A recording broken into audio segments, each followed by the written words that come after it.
దేవుని గొప్ప నామానికి మహిమ కలుగును గాక. ప్రభు అయినటువంటి యేసుక్రీస్తు నామములో మీ అందరికీ కూడా నా వందనాలు తెలియజేస్తా ఉన్నాను. పరిశుద్ధ గ్రంథమైన బైబిల్లో యెషయా గ్రంథము 66వ అధ్యాయం 13వ వచనంలో ఒక ఆదరణతో కూడినటువంటి మాట మనము చూస్తూ ఉన్నాం. ఏమని వ్రాయబడి ఉంటుందంటే, అక్కడ ఒకని తల్లి వానిని ఆదరించినట్లు నేను మిమ్మల్ని ఆదరించేదను అనేటటువంటి మాట మనం చూస్తూ ఉన్నాం. బిడ్డలకి శ్రమ వచ్చినప్పుడు, బిడ్డలకి కష్టం వచ్చినప్పుడు, బిడ్డలు దుఃఖములో ఉన్నప్పుడు, కన్నీళ్ళలో ఉన్నప్పుడు తల్లి ఆదరిస్తుంది, తల్లి ఓదారుస్తుంది. అలాగే మన పరలోకపు తండ్రి అయినటువంటి దేవుడు ఆయన కుమారులము కుమార్తెలమైనటువంటి మనల్ని కూడా ఆదరించేటటువంటి వాడు, ఓదార్చేటటువంటి వాడు. బైబిల్ గ్రంథంలో మనం గమనించినట్లయితే అనేక విషయాలు మనం చూస్తూ ఉంటాం.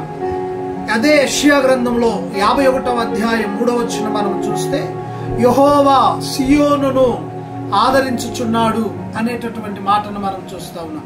సియోను అనగా సంఘం, సంఘము అనగా ప్రత్యేకించబడినది, అంటే ఆయన పిల్లలు. దేవుడు ఆయన పిల్లలను తప్పకుండా ఆదరిస్తాడండి, ఓదారుస్తాడండి, ధైర్యపరుస్తాడు, బలపరుస్తాడు. ఈ రోజున చాలా మంది వారు కలిగి ఉన్నటువంటి ఆ కష్టాలను బట్టి, వారు కలిగి ఉన్నటువంటి శ్రమలను బట్టి, వారు భరించలేనటువంటి ఆ బాధలను బట్టి, నేను ఎంతగా ప్రార్థన చేస్తున్నాను కదా, నేను ఎంతగా దేవుని సన్నిధిలో నమ్మకంగా ఉన్నాను కదా, నేను ఎంత యథార్థంగా దేవునికి ముందుగా ప్రభు సన్నిధిలో కొనసాగుతున్నాను కదా, దేవుడు నన్ను ఆదరించట్లేదేంటి, దేవుడు నన్ను ఓదార్చట్లేదు ఏంటి అని చెప్పని చాలా మంది అవిశ్వాసంగా మాట్లాడుకునేవారు చాలా మంది ఉంటారు.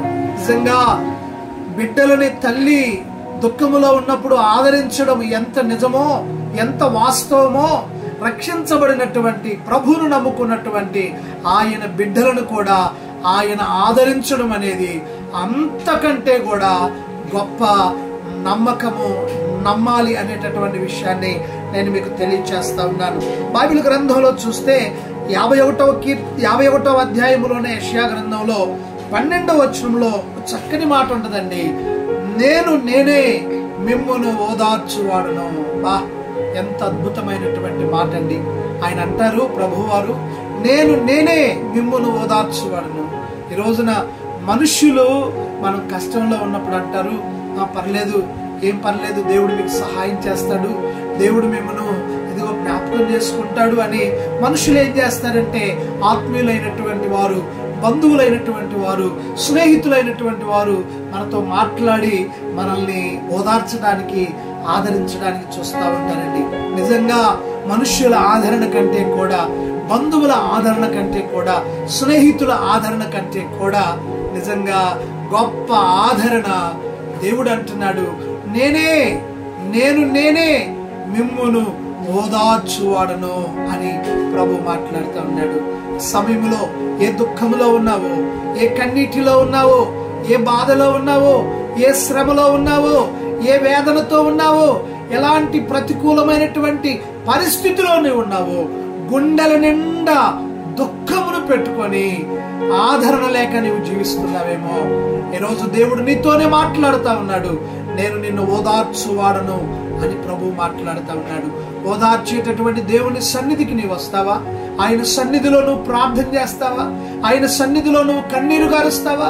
ఆయనకు నిన్ను నీవు అప్పగించుకున్నట్లయితే తప్పకుండా ఆయన నిన్ను ఆదరిస్తాడు. భక్తుడైనటువంటి దావీదు గారు ఒక చక్కని మాట అంటారండి. 94వ కీర్తన 19వ వచనం మనం చూస్తే, నా అంతరంగమందు విచారములు హెచ్చగా నీ గొప్ప ఆదరణ నా ప్రాణమునకు నెమ్మదిని కలుగు చేయించున్నది. ఈ రోజున చాలా మంది జీవితాలలో విచారాలు, దిగులు, కలవరాలు, భయంకరమైనటువంటి పరిస్థితి, కుటుంబాలలో యజమానులను బట్టి, బిడ్డలను బట్టి, చేస్తున్న ఉద్యోగాలను బట్టి, వ్యాపారాలను బట్టి, ఇరుగు పొరుగు వారిని బట్టి వేదనతో కూడినటువంటి పరిస్థితి. దావీదు అంటాడు, అయ్యా, నా అంతరంగమందు విచారములు ఎక్కువగా నీ గొప్ప ఆదరణ నా ప్రాణమునకు నెమ్మదిని కలుగు చేయించు. దేవుని బిడ్డ, ఇదిగో నెమ్మదిని కలుగు చేయువాడు దేవుడే. నన్ను ఆదరణ కలుగు చేయువాడు దేవుడే, ఓదార్చువాడు దేవుడే. ఈ రోజున ఓదార్చేటటువంటి దేవుని సన్నిధిలో నీవు అప్పగించుకుంటావా? తప్పకుండా ఈరోజు నువ్వు ఉన్న స్థలములోనే మోకరించు. దేవా, శ్రమలో ఉన్నాను, దుఃఖములో ఉన్నాను, వేదనలో ఉన్నాను, నీ ఆదరణ నాకు కావాలయ్యా, నీ ఓదార్పు నాకు కావాలయ్యా అని నువ్వు దేవుణ్ణి అడగగలిగితే, దావీదును ఓదార్చిన దేవుడు, దావీదును ఆదరించి దావీదు ప్రాణానికి నెమ్మదినిచ్చిన దేవుడు ఈరోజు నిన్ను కూడా ఆదరించి నీ ప్రాణానికి నెమ్మదినివ్వడానికి సిద్ధంగా ఉన్నాడు. Let us pray. ప్రార్థన చేసుకుందాం. యేసు ప్రభువా, మీకు వందనాలు ప్రభువా. ఎంతమంది నాయన వారి గుండెలలో, వారి హృదయాలలో ఆదరణ లేకుండా ఉన్నారు, నెమ్మది లేకుండా ఉన్నారు, సమాధానం లేకుండా ఉన్నారు. మీరు చెప్పారు, నేనే మిమ్మల్ని ఓదార్చువాడనని చెప్పారు కనుక ఇప్పుడే నీ ప్రజల దగ్గరికి, నీ బిడ్డల దగ్గరికి మీరు వెళ్ళండి అయ్యా. వారిని ఆదరించండి, ఓదార్చండి, ధైర్యపరచండి, మేలులతో నింపండి. యేసయ్య పరిశుద్ధ నామమున ప్రార్థించి వేడుకుంటున్నాను, పరలోకపు తండ్రి. ఆమేన్. దేవుడు మిమ్మల్ని ఓదార్చునుగాక. నీ బాధలలో ఆయన మిమ్మల్ని ఆదరించి ధైర్యపరచి ఆయన కొరకు వైరాగ్యము కలిగినటువంటి, రోషము కలిగినటువంటి జీవితాన్ని జీవించుట కొరకు ఆయన మెండైనటువంటి కృప మీ అందరికి అనుగ్రహించునుగాక. సమాధానము మీకు కలుగునుగాక. Praise the lord.